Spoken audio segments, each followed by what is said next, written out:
여러분 안녕하십니까? 오늘은 예수께서 야훼시라는 증거들 153가지 중에 85번째로 삼위일체신, 삼위 중 누가 교회의 남편인가? 라는 제목으로 이사야 50장 말씀부터 살펴보겠습니다. 1절, 나 야훼가 이같이 이르노라. 내가 너희 어미를 내어보낸 이혼서가 어디 있느냐? 내가 어느 체주에게 너희를 팔았느냐? 오직 너희는 너희의 죄악을 인하여 팔렸고 너희 어미는 너희의 허물을 인하여 내어보냄을 입었느니라. 어떤 죄악과 허물일까요? 그것은 바로 남편과 아내와의 사이에 있는 언약을 배반했다는 겁니다. 남편이 몇 분일까요?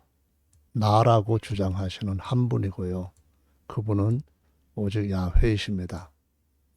예레미야 3장 8절에 분명한 증거가 또 나옵니다. 내게 배역한 이스라엘이 간음을 행하였으므로 내가 그를 쫓아내고 내어 쫓고 이혼서를 주었다라고 말씀합니다. 북쪽 이스라엘을 하나님께서 우상 숭배하는 영적 간음죄로 다루어서 완전 짓밟히게 하셨습니다.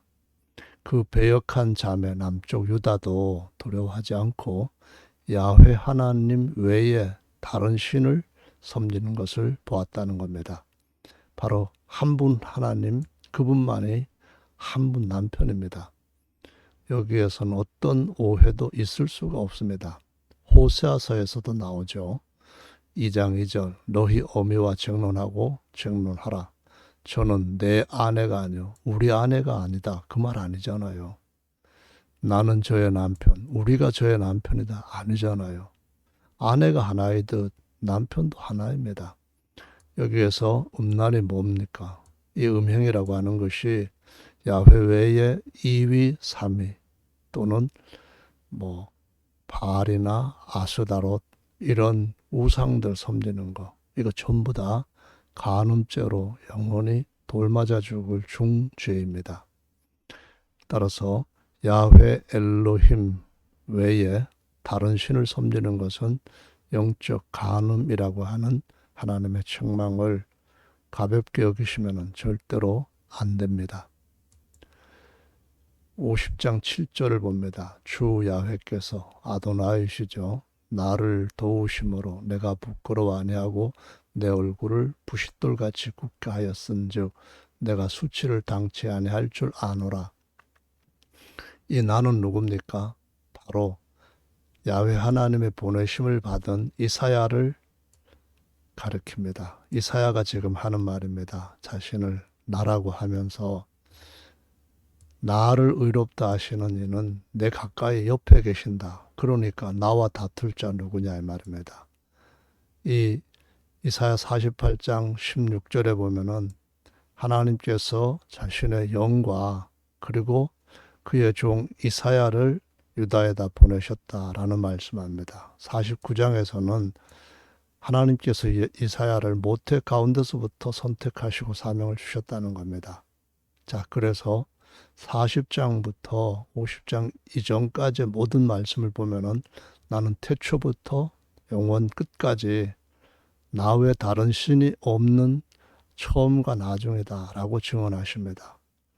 그런데 그분께서 그렇게 증언하시면서 뭐라고까지 표현하시냐 하면은 그때까지도 나는 영원한 남편이다. 나이지 우리가 아니라고 명백하게 선언하십니다. 그런데 그런 증언하는 하나님의 종의 말을 대적하고 2위가 있다, 3위가 있다 하면서 야훼만을 섬기는, 야훼신 예수님만을 섬기는 자들을 오히려 정죄하고 비난하고 죽이는 자들이 누굽니까? 중세시대 때에 바로 그와 같은 일들이 1200년 동안 이어졌습니다. 나의 대적이 누구뇨? 내게 가까이 나올지어다. 주 야훼께서 나를 도우시리니 나를 정죄할 자 누구뇨? 그분이 우리 안에 오셔서 함께 하시는데 예수님의 증인이 되었는데 누가 감히 예수님께서 선택하신 그분의 증인, 곧 야훼 증인들을 대적하여 이길 수가 있겠습니까?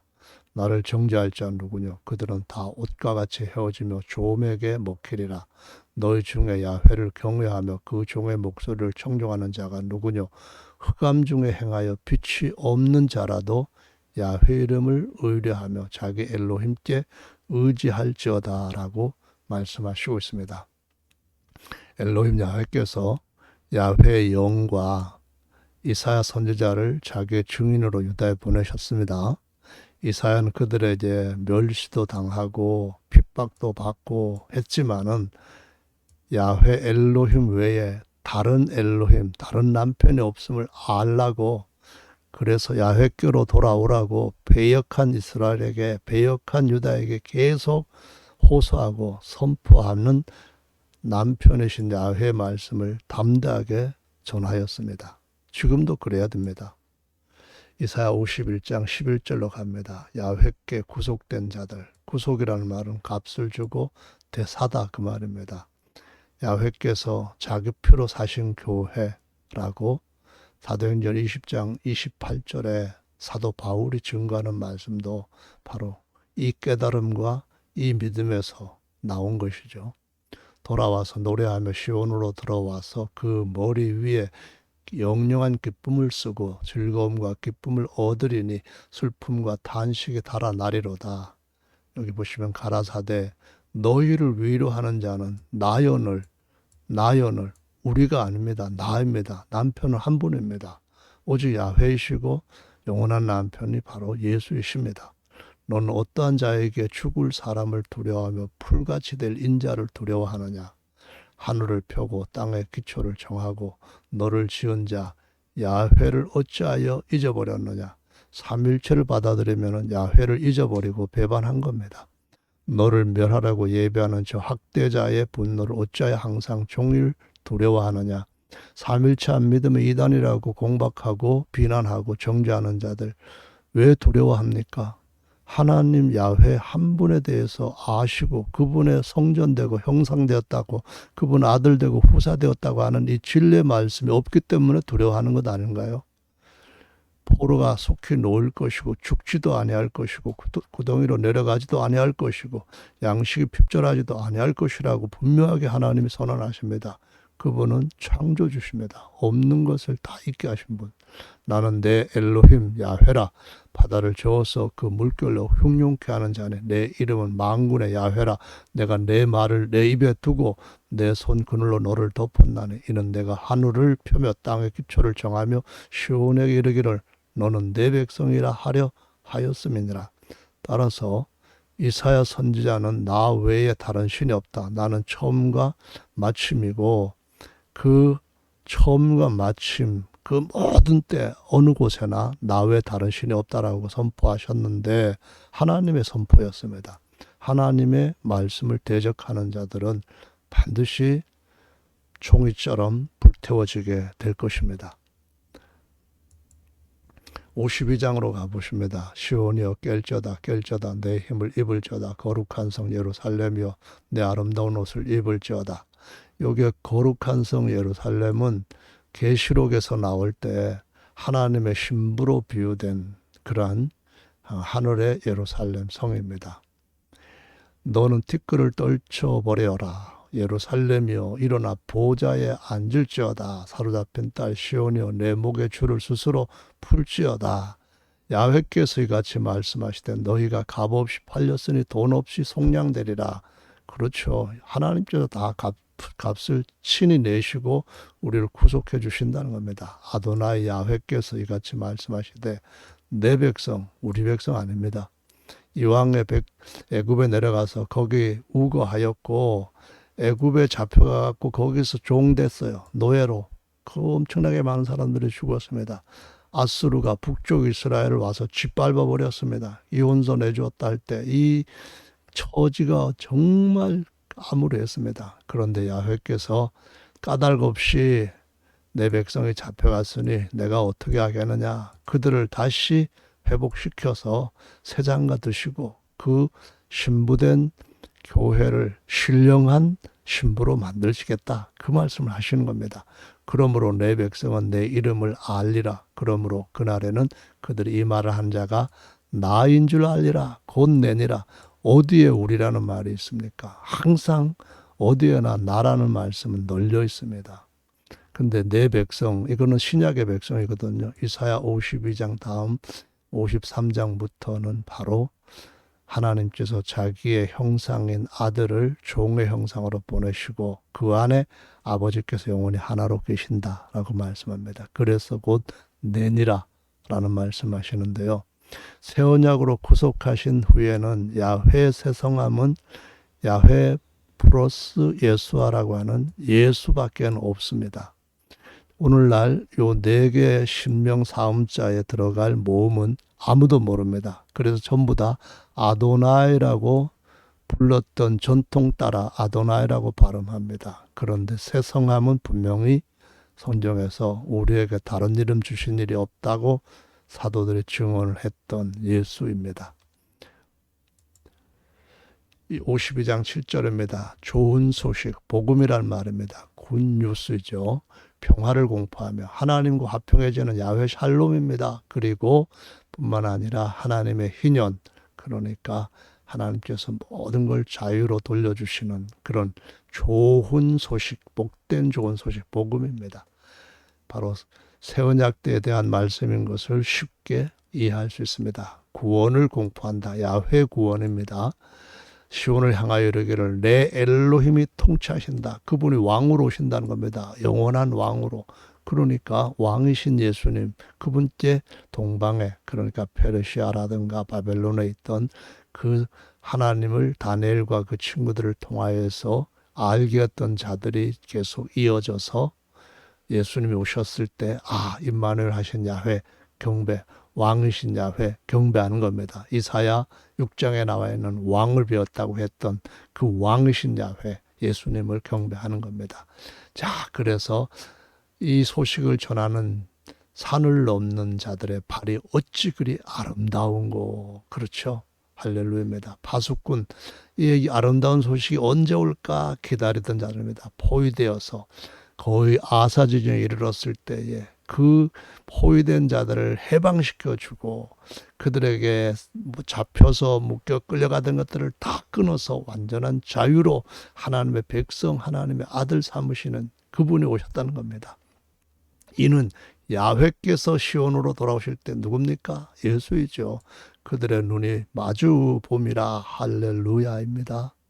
너 예루살렘의 황폐한 곳들아 기쁜 소리를 발하여 함께 노래할지어다.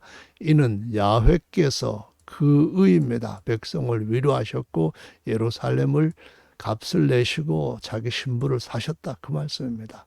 야훼께서 열방의 목전에서 그분의 거룩한 팔을 나타내셨으므로 거룩한 팔이라는 말은 능력을 상징합니다. 암이 군대, 힘 그런 의미죠. 모든 땅 끝까지도 우리 엘로힘의 구원 누굽니까? 야훼 엘로힘 곧 여호수아 예수님의 구원을 보았다. 이는 자기 백성을 저희 죄에서 구원할 자 왕이시라는 겁니다. 너희는 떠날지어다. 거기서 나오고 부정한 것을 만지지 말지어다. 죄 가운데 잡혀있던 것들을 다 끊어버리고 그 목줄 끊어버리고 그 모든 목에 걸었던 온갖 억눌림 같은 걸 다 벗어버린 겁니다. 멍에고 뭐고 다 벗어버리고 외양간에서 나온 소처럼 뛰게 되고 송아지처럼 그냥 기뻐서 어쩔 줄 모르는 일이 일어났다는 겁니다. 그게 극히 좋은 소식이에요. 야훼의 기구를 매는 자요. 십자가는 사실상 야훼의 기구입니다. 야훼께서 자기 피로 자기 교회를 사신 거룩한 기구입니다. 야훼께서 너희 앞에 행하시며 이스라엘의 하나님께서 호위하시고 황급히 나오지 않고 도망하지 않고 그냥 당당하게 우리가 이 땅에서 하늘로 올라갈 때는 세상에서 가졌던 모든 것들보다 더 많은 칭찬과 상급을 받을 것이다.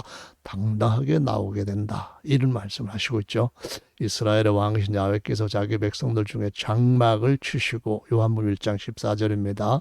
자기 백성들 가운데 임마누엘 하신 이것이 바로 7장 14절에다가 40장에서도 예수께서 야훼로 임마누엘 하신 분임을 증거하고 그 뒤에 계속 그 증거는 이어지고 있습니다. 자, 52장으로 가봅니다. 13절. 야훼께서 가라사대 내 종 누굽니까? 바로 하나님의 아들, 그 아들을 종의 형상, 곧 죄 지은 것 같은 육체의 형상으로 종로로 타도록 보내셨습니다. 죄인의 형상, 종의 형상, 그러니까 영광도 빛도 안 보이는 그런 범죄한 사람들과 같은 그런 모양의 육체, 그 말입니다. 그런데 어느 날 높이 들려서 지극히 존귀하게 되라 하나님의 영광의 형상이 되어서 하나님과 어린 양으로서 영원토록 보좌에 앉으실 것이고요. 계시록 20장에 보면 그 얼굴, 그 이름 계속 나옵니다. 그런데 이때가 오기 전까지는 우리의 모든 저주와 우리의 모든 죄와 우리의 모든 부끄러움, 수치를 다 친히 대신 감당하셨기 때문에 타인보다 상하였고 그 모양이 모든 인생보다도 더 완전히 망가졌습니다. 그러나 그 후에는 주께서 하늘과 땅 모든 이름 어떤 이름보다 더 뛰어난 이름을 주시고 그분의 보좌의 후사로 앉게 해주셨다. 그래서 열방을 그분이 놀래킬 것이고 열왕이 그를 인하여 입을 봉할 것이다. 그들이 아직 전파되지 않은 것을 볼 것이고 듣지도 못하던 걸 깨달을 것이다. 이 말씀이 무슨 말씀이냐면은 창세전부터 감춰졌던 하나님의 경륜의 비밀을 그분을 통하여서 알게 될 것이다. 그 말씀인데요. 이거는 율신과는 좀 주제가 다르니까 다른 시간에 다룹니다. 성부가 하늘에서 성자를 땅으로 보냈다고 칩시다. 그러면은 삼위 삼체 신들을 믿는 우상 숭배입니다. 그렇게 주장하는 것은 야훼께서 태초에도 나이고 종말에도 나일 뿐 나 외에 다른 신이 없다고 선언하신 그 하나님의 선언을 정면으로 대적하는 겁니다. 누가 하나님의 대적자입니까? 적 그리스도이죠. 니무롯입니다. 영혼의 사냥꾼이죠. 야훼께서 단지 육체라는 장막을 입고 아들 역할을 했다. 그래서 하나님이 죽는 역할만 했다고 하는 양태론도 완전한 사람이신 그리스도를 부인하는 것이 됩니다. 오직 군주신론, 곧 한 분 하나님이 한 분의 왕이시며 한 분의 주님이시다. 그분이 바로 야훼신 예수시다. 이것만이 정통 주님께서 주신 진리입니다. 이사야 53장 말씀은 너무나 유명하죠. 그냥 읽어보기만 하겠습니다. 우리의 전한 것을 누가 믿었느냐. 이 말씀은 이사야 12장의 말씀을 보면 41장에 바로 이 이사야가 예수님을 보고 예수님의 영광을 가리켜 말했다. 그런데 눈먼 자들이 모른다. 이런 말씀하십니다. 그 팔이 누게 나타났느냐.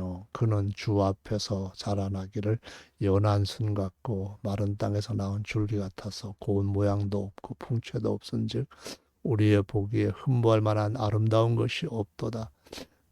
그는 멸시를 받아서 사람에게 실어 버린 바 되었으며 간고를 많이 겪었으며 질고를 아는 자라. 마치 사람들에게 얼굴을 가리고 보지 않음을 받은 자 같아서 멸시를 당하였고 우리도 그를 귀히 여기지 아니하였도다. 그는 실로 우리의 질고를 지고 우리의 슬픔을 당하였거늘 우리는 생각하기를 그는 징벌을 받아서 엘로힘에게 맞으며 고난을 당한다였노라. 엘로힘에게 맞는다는데 성자 하나님을 두드려 팹니까? 이것이 성자 하나님이 할 일입니까? 아니죠. 완전하신 하나님 아버지께서 육체의 장막을 입고 이 땅 임만을 하셔서 친히 감당하시는 겁니다. 그가 찔림은 우리의 허물을 인하며 그가 상함은 우리의 죄악을 인함이라. 그가 징계를 받음으로 우리가 평화를 누리고 그가 채찍에 맞음으로 우리가 나음을 입었도다. 우리는 다 양 같아서 그릇 행하여 각기 제 길로 갔거늘 야훼께서는 우리 무리의 죄악을 그에게 담당시키셨도다. 그가 곤욕을 당하여 괴로울 때에도 그 입을 열지 아니하였으며 마치 도수장으로 끌려간 어린 양과 털 깎는 자 앞에 잠잠한 양같이 그 입을 열지 아니하였도다. 여러분, 이것은 사람이신 그리스도 그리고 사람이신 어린 양이 하는 겁니다. 예수님은 인격으로서는 완전한 사람으로서 속사람은 그리스도이시고 겉사람은 어린 양입니다. 아버지 하나님이 하늘에서 세상으로 아들 하나님 보냈다. 완전 삼신론입니다. 오직 하나님은 한 분이시오. 하나님과 사람 사이에서도 중보도 한 분이시니 사람이신 그리스도 예수라고 디모데전서 2장 5절에 말씀하시고 있습니다. 54장으로 가봅니다. 잉태치 못하며 생산치 못하는 너는 노래할지로다. 그렇지 못하는 너는 외쳐 노래할지어다. 홀로 된 여인의 자식이 남편은 자식보다 많음이니라. 야훼의 말이니라. 내 장막틀을 높이며 내 초소 휘장을 아끼지 말고 널리 펴되 너희 줄을 길게 하며 너희 말뚝을 견고히 할지어다. 이는 내가 좌우로 퍼지며 내 자손은 열방을 얻으며 황폐한 성읍들로 사람 살 곳이 되게 하심이라. 하나님이 신약, 새 언약에서 하나님이 친히 새로운 남편, 새 창조의 주님으로 오실 때는 하늘의 별같이 많은 이삭과 같은 아들들을 얻을 거라고 말씀하셨습니다. 구약의 아브라함의 혈통적인 후손만 갖고 있던 그 하나님이 새 언약에서는 모든 나라, 모든 족속, 모든 백성 가운데서 그분의 백성, 그분의 아들들을 얻을 것이고, 여기 나와 있는 말씀은 갈라디아서 4장에서 사도 바울이 그대로 설명을 할 때에 인용한 말씀입니다. 두 개의 언약이 있고요. 하나는 시내산의 모세율법, 그걸 따르는 자들은 종, 그리고 하나는 그 여종은 하가라고 하는 여인으로서 시내산에서부터 있고 의미상으로는 예루살렘 같은 자이고, 여자도 종노릇, 그러니까 종의 언약이라는 거죠. 그리고 자녀 이스마엘도 종이고 쫓겨났다는 거죠, 둘 다. 그런데 오직 위에 있는 예루살렘, 모든 것 위에 셋째 하늘입니다. 자유자니 곧 우리 어머니라. 그래서 여기 나오는 것은 바로 우리가 물과 성령으로 거듭난 신약의 말씀을 따라서 이제는 땅 끝까지 그분의 백성들이 거하는 땅들이 되었다라고 말씀을 하고 있습니다. 이때의 남편은 오직 아브라함 하나밖에 없습니다. 옛 언약이나 새 언약이나 남편은 하나밖에 없어요. 그리고 이스마엘이나 이삭이나 아버지는 하나밖에 없어요. 오직 새로운 성함으로 그분이 새로운 언약을 맺으셨던 것뿐입니다. 이렇게 명백하고 확실한 명확한 말씀들이 있는데도 불구하고 셋인지 하나인지 하나인지 셋인지 그 이상한 쇠뇌에 걸리면은 절대로 깨달을 수 없어서 사도 바울이 바로 이사야가 한 말을 못 알아듣는 사람들은 소경이고 귀머거리다라고 증언한 것을 볼 수 있습니다. 54장 4절입니다. 두려워 말라 내가 수치를 당찬이라. 이제 이것은 아내에게 하시는 말씀이 또 됩니다. 내가 내 청년의 때의 수치, 아주 젊었을 때 처녀 때 그리고 남편 잃어버린 때의 치욕 다 이제 없게 하겠다면서 너를 지으신 자, 창조주가 누굽니까? 내 남편이다. 다시 말해서 창조주가 셋이라면은 남편도 셋이고요. 창조주가 셋이라면 아버지도 셋인 거예요.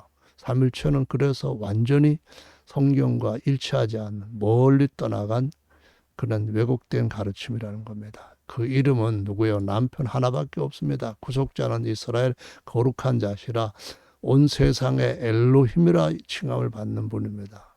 야훼께서 너를 부르시되 마치 버림을 입어 마음에 근심하는 아내 곧 소시의 아내 되었다가 이혼 증서받고 쫓겨났던 그런 자에게 다시 회복시킨다, 이 말씀하신 겁니다. 엘로힘의 말씀이니라. 내가 잠시 너를 버렸으나 큰 긍휼로 너를 모을 것이요 내가 넘치는 진노로 내 얼굴을 내게서 잠시 가리웠으나 영원한 자비로 너를 긍휼히 여기라. 내 구속자, 내 핏값 주고 산 너의 야훼이시니라 라고 말씀합니다. 엘로힘 야훼께서 아담과 그 후손을 지신 자신을 아버지라고 증거하셨고요. 그렇게 지으신 아버지만이 선민들의 남편이라고 말합니다. 각 개인 성도한테는 아버지예요. 전체 한 여인한테는 남편이라는 거예요. 오직 아버지가 한 분 하나님이듯이 남편도 오직 한 분 엘로힘 야훼이시라고 하는 것은 너무나도 명확하고 확실한 것입니다.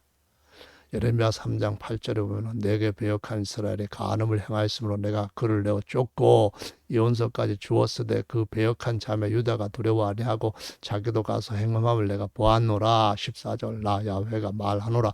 배역한 자식들아 돌아오라. 나는 너희의 남편임이니라 합니다. 누가요? 지으신 그분 창조주가 아버지시고 아버지만이 남편이시다. 아버지가 한 분이든 남편도 한 분입니다. 예레미야 31장 31절 나중에 더 자세히 설명할 겁니다. 나 야훼가 말하노라 보라 날이 이르리니 내가 이스라엘 집과 유다 집에 새 언약을 세우리라. 나 야훼가 말하노라 이 언약은 내가입니다. 우리가 아니라 그들의 열주 손을 잡고 애굽 땅에서 내낼 때 시내산에서 세운 언약과는 같지 않하다 그 말입니다. 그런데 내가 그들의 남편이 되었는데도 그들이 내 언약을 파였다. 그래서 이혼증서 내주었다 그럽니다.